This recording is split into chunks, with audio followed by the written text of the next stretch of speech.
Bonjour à tous, je suis très heureuse de vous retrouver ici à Megève, sous le beau temps. Je vous remercie de prendre part à ce live pour découvrir l'Audi RS e-tron GT que j'ai eu la chance de pouvoir essayer, un vrai régal. Je suis vraiment très contente de partager donc cette expérience avec vous. Je vous présente Frédéric Rouvier, he is the master, il est responsable pédagogique du programme Audi Driving Experience. Il m'a accompagné sur cette découverte. C'est lui qui coordonne en fait tous les événements Audi Driving Experience et c'est chez vos partenaires. Fred, it's your turn. Bonjour à tous, c'est un plaisir également pour moi d'être présent sur ce live pour vous présenter la nouvelle Audi 100% électrique. Alors c'est un véhicule qui marque un tournant dans l'histoire de la marque. C'est le plus puissant jamais produit et il allie vraiment performance et mobilité électrique. Alors vous allez pouvoir découvrir en quoi ce véhicule il est unique par ses performances, son design et puis aussi son efficience. Alors, avant de débuter cette expérience, je vous présente quelques éléments pratiques. Tout au long de ce live, en fait, vous avez la possibilité de nous poser des questions et nous ferons le maximum pour y répondre, surtout Fred. Soyez attentifs, nous vous solliciterons également pour connaître votre avis. C'est important. Tout se passera en fait sur la fenêtre de chat. C'est pour cette raison que je vous recommande de ne pas activer le mode plein écran. Il est possible qu'une fenêtre de prise de contact avec un conseiller en fait s'ouvre automatiquement et je vous laisse le soin de la fermer. Elle ne vous sera absolument pas utile pour ce live. On commence tout de suite, si vous voulez bien, par faire un test pour se familiariser en fait avec l'outil. J'aimerais savoir si vous avez déjà eu l'opportunité de tester la technologie Audi e-tron. Alors pour chaque sondage, vous allez avoir 1 minute pour répondre, à peu près. C'est à peu près ça. Alors du coup, on va vous laisser le temps de répondre. Et moi, pendant ce temps-là, je suis très intéressé de savoir, Alessandra, avant cet essai, avais-tu déjà essayé un véhicule 100% électrique? J'avais déjà essayé sur une marque concurrente et j'avais déjà été étonnée parce que j'avais pas mal de clichés, de clichés sur l'électrique et j'ai été bluffée. Qu'est-ce qui t'a étonné? Tu gardes une sensation positive? Sensation hyper positive et j'ai été étonnée par la performance finalement en fait de ces électriques. D'accord. C'est ce qu'on va voir après pour la suite. Alors. Exactement. Alors voilà, vous avez répondu au sondage. On va voir petit à petit les résultats s'afficher. On vous a demandé si vous aviez déjà eu l'opportunité en fait de tester la technologie Audi e-tron. Fred, on va voir ce que... Ça va être intéressant, oui, de voir... de voir un peu ce qu'ils en pensent pour le coup. Est-ce que vous êtes plutôt de notre avis ou pas du tout? Alors non, pas encore à 65%. C'est quand même énorme. Et oui, avec e-tron ou e-tron Sportback à 33%. Ça t'étonne ou pas? Alors c'est assez bon pour nous parce que ça veut dire qu'on va avoir la lourde mission d'immerger les gens dans le véhicule. On a du taf, voilà, exactement. Et bon, on va y aller tout de suite. Hein. Allez, avec plaisir. Alors on va continuer tranquillement avec vous. On voit que le sondage évolue un petit peu et ça c'est normal. Je crois que tout le monde a bien compris comment interagir avec nous.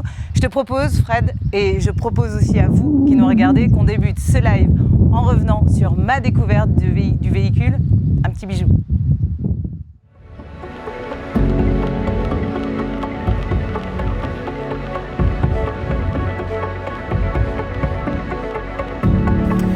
Alors, Alessandra, nous voici à bord de cette Audi RS e-tron GT. Je sais que tu avais vraiment hâte de l'essayer.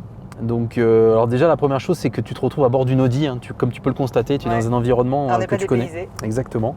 Alors, pour te parler brièvement de technique, on est sur un véhicule qui est 100% électrique, avec 2 moteurs, avec une puissance cumulée qui est de 646 chevaux. Donc, on est sur quelque chose de très très rapide, de très performant. Et puis, la particularité d'un véhicule électrique, c'est d'avoir 100% de la puissance et du couple disponible instantanément. Même pour te donner une idée, 0 à 100 km/h en 3 secondes 3. Et le commun de l'automobiliste passe de 0 à 100 km/h en 11 secondes à peu près. Donc, c'est quelque chose de très rapide. En 11 secondes, avec une RS e-tron GT, on est à 200. Voilà, super expérience, Fred. Et nous voilà à l'intérieur du véhicule. Voilà, alors déjà la première chose, et c'est ce qui t'a aidé, je pense, à prendre tes marques très rapidement, on est dans une Audi. Ouais. Donc tu n'es pas dépaysé, puisque tu es entendu au quotidien. Effectivement, et l'intérieur ressemble effectivement à une Audi thermique, on peut dire ça comme ça. Exactement, et c'était voulu justement pour que les gens ne soient pas dépaysés, se retrouvent vraiment dans une Audi avec les codes Audi et tout ce qui s'y rattache. Alors, juste pour te la présenter un petit peu plus dans le détail, on voit qu'on a déjà une partie centrale qui est tournée vers le conducteur. Tu vois ici, la console est assez proéminente, donc on est vraiment dans un cockpit. On fait corps idéalement avec la voiture. Et puis tu as la partie donc supérieure qui est vraiment digitale, que ce soit l'afficheur qui fait office de tableau de bord, donc 12,3 pouces, on a quelque chose de très grand. Et puis tu as ici la dalle centrale qui va te permettre donc de rentrer dans les menus de la voiture, qui fait un peu plus de 10 pouces. Et la différence par rapport à ce qu'on peut connaître sur les derniers modèles de la marque, Ça se passe là. voilà, exactement, tu l'as remarqué, on est revenu sur quelque chose de plus conventionnel, ce qui permet de prendre la voiture en main plus rapidement. Ça concerne tout ce qui est la climatisation, le chauffage, etc. C'est vrai que parfois, quand c'est tout tactile, on a un peu du mal à trouver les boutons, les fonctions, sans quitter la route des yeux. Ouais, c'est même dangereux. C'est même dangereux, voilà. Donc on est revenu à quelque chose de beaucoup plus classique. À l'ancienne, mais moi, ça me va bien. Voilà, je trouve ça bien comme ça. Alors, ce que je te propose maintenant, c'est d'aller parler design, parce qu'on ne s'est pas trop occupé du design. Il pleuvait beaucoup pendant l'essai, donc on va aller voir ça. Le fait qu'il pleuvait beaucoup, c'est qu'on a eu des trompes d'eau. Allez, on y va. Elle est juste sublime. Fred, Alors, c'est vrai que quand on la découvre, la voiture, ce qui intimide un peu, c'est déjà ses proportions, puisqu'on a une voiture qui fait à peu près 5 mètres, 2 mètres de long, 2 mètres de large, pour 1m40 de haut. Donc ce sont des proportions qu'on n'a pas forcément l'habitude de voir. ouais. Donc elle a ce côté un peu intimidant, c'est vrai, sur la route. Après, si on doit un petit peu regarder certains détails, alors par rapport à un véhicule thermique, c'est sûr que l'absence à l'avant de refroidissement de radiateur nous a permis de faire une calandre qui est très carénée. Et de toute façon, la voiture, ce qu'a dicté les designers, c'est vraiment un souci d'efficience et de pénétration dans l'air pour que la voiture ait une très très bonne autonomie. Il y a des détails également, on voit de part et d'autre du bouclier, on a ces petites prises d'air qui permettent de canaliser vraiment le flux d'air de la voiture. Donc c'est vraiment pensé pour fendre l'air quand la voiture est en évolution. Et puis il y a aussi un détail qui est assez intéressant, si on dit des freins. On a des disques qui ont reçu un traitement de tungstène. Alors ça a plusieurs fonctions, plus de performance, ça résiste mieux à la chaleur. Et puis aussi le petit détail esthétique, c'est que le disque n'est pas du tout sensible à la rouille, à l'abrasion. Donc on a toujours quelque chose de très beau. Et comme tu as pu voir, les jantes sont très belles, très évidées. Et donc on a toujours des disques qui sont très très brillants. Merci pour toutes ces précisions. Il est amoureux autant que moi de cette voiture, donc on va vous en parler avec beaucoup d'amour justement. J'ai été bluffée, moi, par les performances maintenant de l'Audi RS e-tron GT lors des essais, mais j'ai aussi appris et compris l'importance en fait d'adapter ma conduite à ce véhicule pour en tirer tout le potentiel, et ça c'est grâce à Fred. Mais avant d'aborder plus en détail ce qu'on appelle l'éco-conduite, eh bien, j'aimerais savoir ce que vous inspire ce véhicule. Alors, à la suite de cette découverte, dites-nous justement ce qui vous a le plus séduit. Hein? Eh bien, je vais tout de suite te retourner la question pendant qu'ils répondent. Ouais. Qu'est-ce qui t'a le plus séduit dans la voiture en fait? Déjà, moi, le design, c'est sûr, parce que je la trouve vraiment très belle. Et puis après, quand on dit c'est ses performances, oui, c'est-à-dire l'accélération d'une voiture électrique comme celle-ci, qui est juste dingue. Moi, j'adore. Alors, je précise que je suis ambassadrice Audi, qu'on ne m'a pas payé pour faire ce live, et que si je vous le dis, c'est que sincèrement, ça a été du pur bonheur. Je crois qu'il y avait aussi un petit quelque chose au niveau sonore quand tu es monté dans la voiture. Tu as été surprise par ça? Mais oui, j'ai été surprise parce que quand on monte dans une voiture électrique normale, on n'a pas forcément le son du moteur. Et là, pour le coup, quand on rentre dans celle-ci, en fait, on a dans les enceintes de la voiture le bruit du moteur. Donc, on a vraiment l'impression de conduire une voiture thermique, on peut dire ça comme ça? C'est un peu ce qui est recherché. Ben ouais, c'est assez fou. Alors justement, vous avez répondu à la suite de cette découverte. Dites-nous ce qui vous a le plus séduit. Eh bien, à 85%, le design. Et c'est vrai qu'elle est dingue. On a, Fred, la présentation, l'univers Audi, 10%. Et ah non, ça monte, 13%. Ça monte, ouais, ça bouge un peu. Allez. Moi, je ne suis pas surpris par ce résultat parce que forcément, les gens, majoritairement, n'ont pas essayé la voiture. Donc, exact. La première chose, évidemment, qui interpelle, c'est le design, comme on a pu en parler. Voit, quoi. Et tout ce qui est derrière, ça va être à toi un peu de retranscrire tout ça et de faire vivre la technologie et les performances de la voiture. Grosse pression sur mes épaules. Je te propose maintenant... Ah bah non, c'est Fred, c'est toi. C'est moi qui te propose. C'est toi qui me propose. On va évoquer le fonctionnement de la récupération d'énergie. On l'a évoqué pendant l'essai, sur son impact sur la conduite du véhicule. Et donc pour l'illustrer, je vous propose un extrait de ton essai avec moi sur ces belles routes de montagne autour de Megève. Alors donc l'idée en fait, n'est pas pour passer les vitesses. Exactement, tu as remarqué juste parce que forcément tu te retrouves avec l'ergonomie d'une Audi, tu connais les Audi, tu dis il y a des palettes, forcément il y a des vitesses. Et ben non, en fait ces systèmes-là vont gérer la récupération d'énergie à la décélération ou au freinage, puisqu'en fait l'intérêt avec une voiture électrique, ça va être de prolonger l'autonomie un maximum, et en fait on va récupérer de l'énergie sur les phases de freinage. Et donc on va pouvoir jouer avec ça, avec ces deux palettes. En fait tu as la palette de gauche qui va te permettre en gros d'accentuer le frein moteur, et donc plus il y a du frein moteur, plus tu récupères de l'énergie. Et la palette de droite va te permettre de diminuer. Donc en gros, quand tu vas avoir une zone de décélération, au lieu de juste appuyer sur la pédale de frein, tu vas simplement pouvoir actionner la palette de gauche. Ok. Donc si je caricature, en descente, je vais faire moins. Exactement. Et ça va m'aider. Exactement. Si par contre tu te rends compte que la voiture décélère trop, tu vas revenir par la palette de droite pour rediminuer cette force de régénération. C'est ça, on le sent. Voilà, tu le sens. Tu as un petit C'est léger, pictogramme hein. devant les yeux à gauche qui va t'indiquer. En fait, en tout, il y a 3 positions. Il y a une position neutre par défaut où la voiture est en roue libre. Et ensuite, tu as 2 crans de régénération.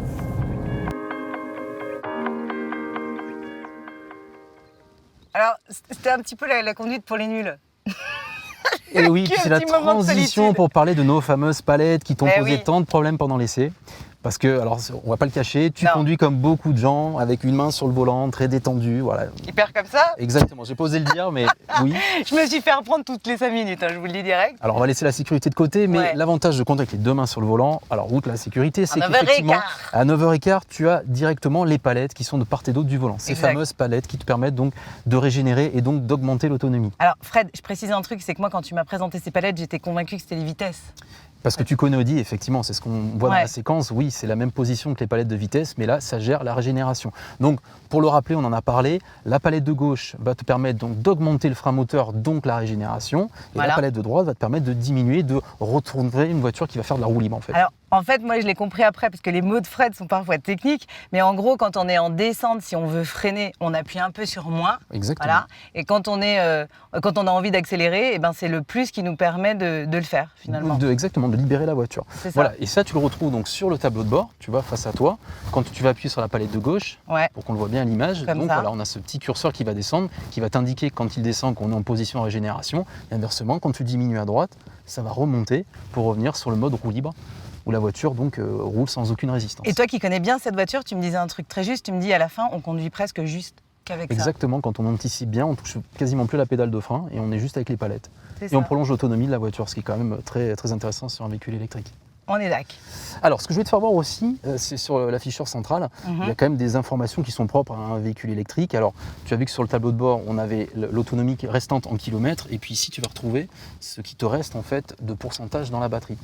C'est intéressant parce que les kilomètres, ça va varier en fonction de ta conduite. Là, tu as réellement ce qui te reste, comme si sur un véhicule thermique, tu pouvais voir les litres que tu as dans ton Mais c'est réservoir. vachement bien parce que tu as une sorte de stress quand tu prends ce genre de voiture en fait en main, c'est que tu as toujours l'impression en fait qu'il va pas y avoir assez de batterie. Au moins là, Voilà. tu es sûr de tout contrôler. C'est exactement ça, tu matérialises vraiment l'énergie qu'il y a dans la voiture. Ensuite, je voulais te faire voir donc, le Drive Select, donc ça c'est un bouton que tu connais, que tu as sur ta voiture, Ouais. qui permet de sélectionner les modes de conduite. En plus de ça, sur e-tron, ce qui est intéressant, e-tron GT, c'est que tu as le mode Efficiency, qui va non seulement adapter le fonctionnement des moteurs pour avoir une consommation diminuée, mais qui va également descendre la voiture, puisqu'on a des suspensions pneumatiques, et le fait de te la mettre en Efficiency, la voiture va descendre pour avoir une meilleure pénétration dans l'air. Meilleur aérodynamisme en fait, Exactement. c'est top. Voilà, tout est pensé pour ça. Et je te précise aussi qu'avec la vitesse, même si tu touches rien, plus tu vas rouler vite et plus la voiture elle va descendre. Alright. Je crois que c'était très clair. On sort? Allez, on sort. Allez. Bon Alessandra, on Ouais. va parler conduite maintenant. Et ben pendant cet essai, j'ai compris qu'un véhicule électrique ne se conduisait pas vraiment comme un véhicule classique. Ça, c'est encore grâce à Frédéric. C'est une bonne transition pour que l'on aborde ce qu'on appelle l'éco-conduite. Alors, selon vous, vous qui nous regardez, quels sont en fait les différents comportements de conduite à adopter justement pour cette éco-conduite? Alors moi, ce qui m'intéresse aussi, c'est quand on a pris la voiture et on est parti rouler, Ouais. je t'ai vanté les performances, je t'ai dit il y a 646 chevaux, et tout de suite je t'ai parlé d'éco-conduite. C'est vrai. Qu'est-ce qui s'est passé dans ta tête à ce moment-là? Bah, je me suis dit, il veut que je conduise de façon un peu plan-plan. Non, mais c'est vrai que l'éco-conduite, encore une fois, on a des idées reçues, quoi. On se dit, il faut aller doucement, ou ça va pas assez vite, ou... Oui, il y a un petit côté plan-plan. Et du coup, on a du mal à associer 646 chevaux avec éco-conduite. En fait, Exactement. en gros, ça sert à quoi d'avoir 646 chevaux si on me parle d'éco-conduite? Tout à fait. Alors, on va vous laisser réfléchir à ça et voir ce qu'il y a lieu de répondre, l'éco-conduite, puisque visiblement, toi, Alessandra, ça t'a perturbé. Bah, ça m'a perturbé. Après, j'ai vite compris. Ça me perturbe plus du tout. Qu'une envie, c'est d'y retourner. Alors, selon vous, quels sont les comportements de conduite à adopter? Vous avez répondu à 89%, c'est quand même énorme. Solliciter modérément la pédale d'accélérateur et anticiper en fait les décélérations. Et 17% relancer énergiquement le véhicule, puis profiter de l'élan tout en anticipant les décélérations. En fait, ils sont comme moi. C'est ce que j'allais dire. Eh ouais. Ils pensent exactement comme toi et comme la majeure partie des gens, ça l'illustre parfaitement. Alors là-dedans, dans les deux possibilités, il y avait quelque chose de juste, c'est d'anticiper les décélérations. On l'a vu, en utilisant les palettes, ça permet de régénérer. Mais pour autant, il faut savoir qu'un véhicule, qu'il soit thermique ou électrique, il va consommer beaucoup plus dans les phases de démarrage, en gros à l'arrachage, comme on dit dans le jargon. C'est le moment où tu vas démarrer, tu vas arrêter un feu, Ouais. tu accélères, c'est là où tu vas consommer plus. Et l'erreur de jugement, c'est de penser que le fait d'accélérer légèrement va te permettre de diminuer la consommation. C'est une erreur. Il vaut mieux accélérer fort, profiter de la puissance pour vite récupérer la vitesse initiale et ensuite de profiter du mode roue libre. Donc En gros, s'il y a 646 chevaux, il n'est pas interdit d'accélérer énergiquement pour vite relancer la voiture et ensuite tu peux réguler et laisser filer la voiture sur son élan. En gros, Fred, on peut profiter de ces 600, combien tu dis 646 chevaux. 646 chevaux sans problème. Et sincèrement, une fois qu'on a compris, on les sent bien. Alors je précise quand même qu'on en profite avec modération parce que l'idée c'est comme de garder son permis. Alors il paraît, hop, on coupe. Oui, non mais évidemment qu'on respecte les limitations de vitesse. Fred, on va parler maintenant des performances incroyables de cette Audi RS e-tron GT.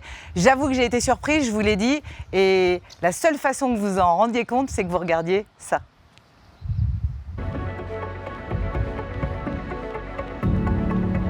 Ah, c'est dommage, tu vois, parce qu'on s'éclatait bien sur cette route et hop, petit pick-up là. Eh bien écoute, c'est pas grave parce que tu vas pouvoir tester la qualité première d'un véhicule électrique et d'avoir le couple tout de suite disponible immédiatement. Donc regarde, juste après le virage, tu vas avoir une petite ligne droite, tu vas pouvoir déboîter et tu vas voir qu'on va vite l'oublier. T'es sûr? Ouais, tu vas attendre d'avoir la visibilité, clignotant, tu écrases la pédale de droite et tu laisses faire. Oh mais non! Tu vois, il n'y avait pas lieu de s'affoler.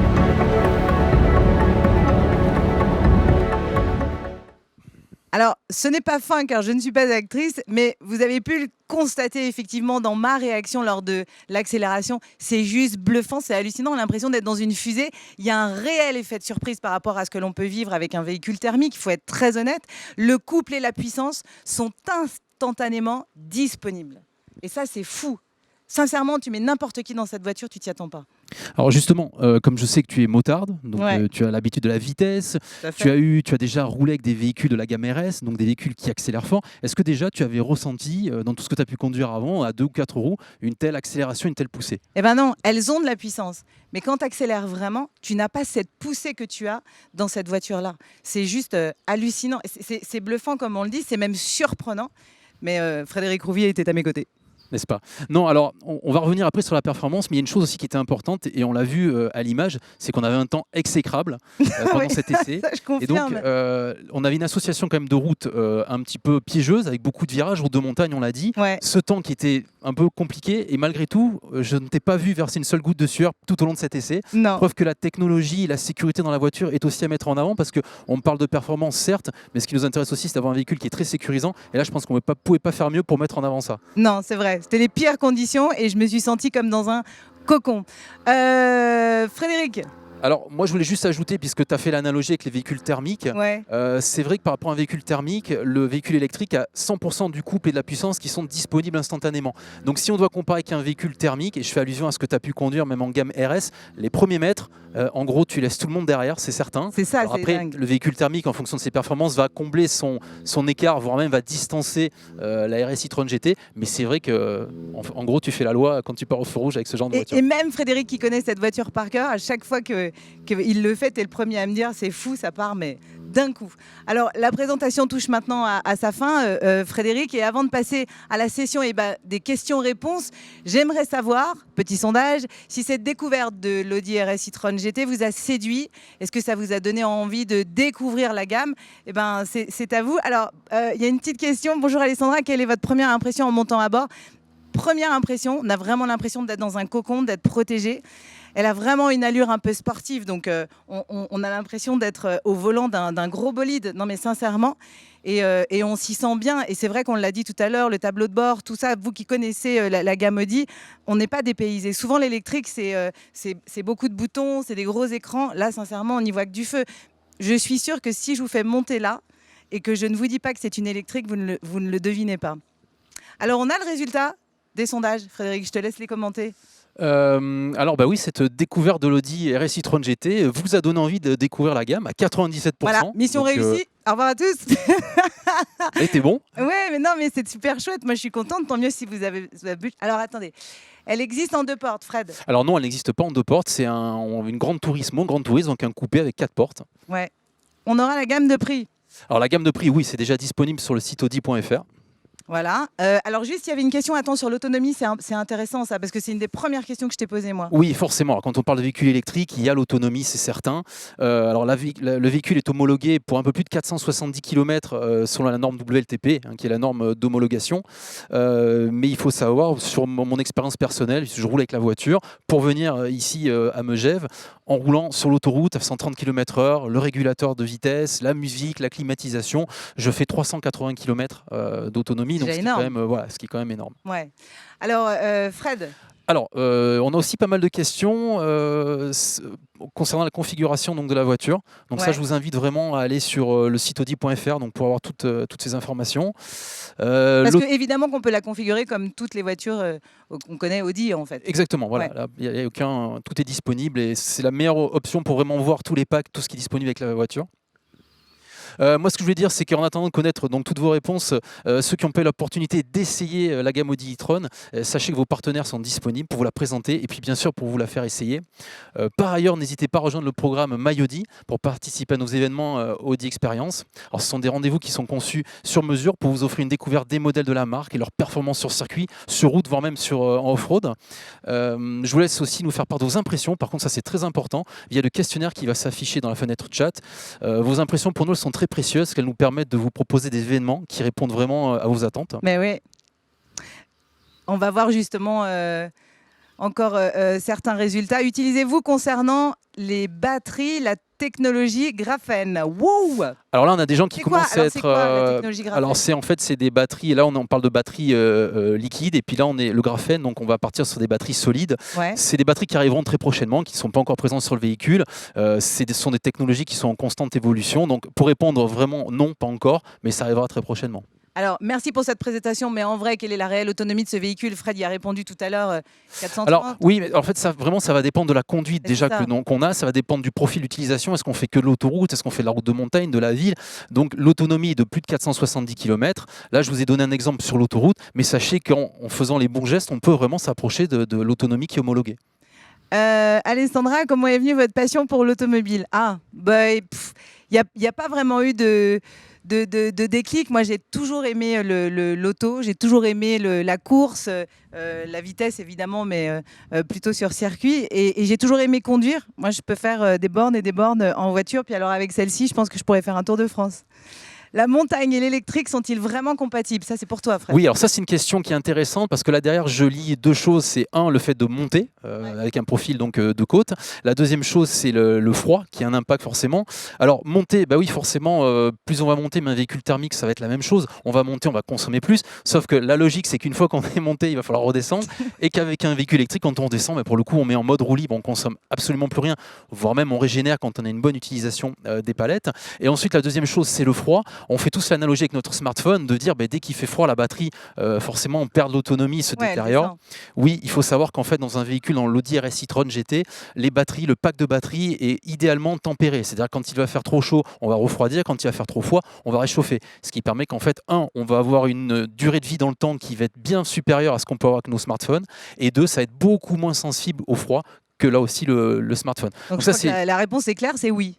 Oui, et c'est vraiment une question qui est importante parce que souvent les gens disent mais comment ça va durer dans le temps? Parce que moi, mon smartphone, au bout de 2-3 ans, ma batterie est morte.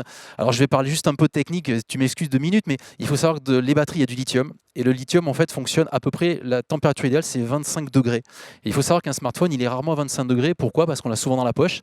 Donc là, il est à 37 degrés. Voire on le sort, comme aujourd'hui, il ne fait pas 25 degrés. Et donc, tout ça va détériorer le lithium. Inversement, dans la voiture, c'est ce que je disais, il est parfaitement tempéré grâce au système de climatisation. Et donc, c'est beaucoup moins sensible que dans le smartphone. J'adore parce qu'il est passionné et il en parle tellement bien. Alessandra, pourquoi Audi? Alors, je vais vous dire, mes parents roulaient en Audi. J'ai toujours roulé en Audi. Avant qu'on se pose la question avec Audi, j'ai dit, voilà, moi, ça me semble logique de vous dire oui pour être ambassadrice parce que de toute façon, c'est ma marque de voiture depuis longtemps. Et quand je vois aujourd'hui ce modèle-là, l'Audi RS e-tron GT, je suis d'autant plus fière parce qu'on peut allier le design, la performance et, il faut le dire, l'éco-conduite parce que c'est important. Tu roules avec quel modèle au quotidien? Alors, j'ai commencé avec une petite Audi A1. Et puis récemment, Frédéric le sait, c'est l'Audi Q5 TFSIe. TFSI, voilà, parce que j'avais envie d'allier justement le thermique et l'électrique. J'y viens en fait. Moi, j'avais beaucoup d'a priori sur l'électrique et en fait, plus ça va et plus finalement, je me dis que c'est le bon moment. Voilà. Je t'ai donné envie de passer à la mobilité électrique. Mais oui, non mais en fait quand vous passez du temps avec ce gars-là, vous pouvez pas rester en thermique, c'est pas possible. Les solutions de recharge ont un réel frein. Quel est votre argument majeur pour me convertir? Demande Frédéric. Salut Frédéric. Alors, les solutions de recharge sont non, alors pas vraiment, parce qu'il faut savoir que des bornes, il y en a en France, il y en a beaucoup. Alors, déjà, la première chose, c'est quand on voyage avec la voiture, dans le système de GPS, la voiture, automatiquement, dès qu'on va lui mettre une destination, elle va vous faire passer par les points de recharge dont elle a besoin. C'est-à-dire par rapport à son champ d'action, en fonction de l'état de charge de la batterie à l'instant T. Donc déjà, c'est la première chose. La deuxième, c'est qu'aujourd'hui, il y a 30 000 bornes électriques en France, ce qui est quand même beaucoup. C'est aussi un chiffre qui est en constante évolution. Donc non, quand on roule avec la voiture, quand on la pratique, il y a des bornes de recharge et les solutions existent pour pouvoir se déplacer par-delà un champ d'action quotidien.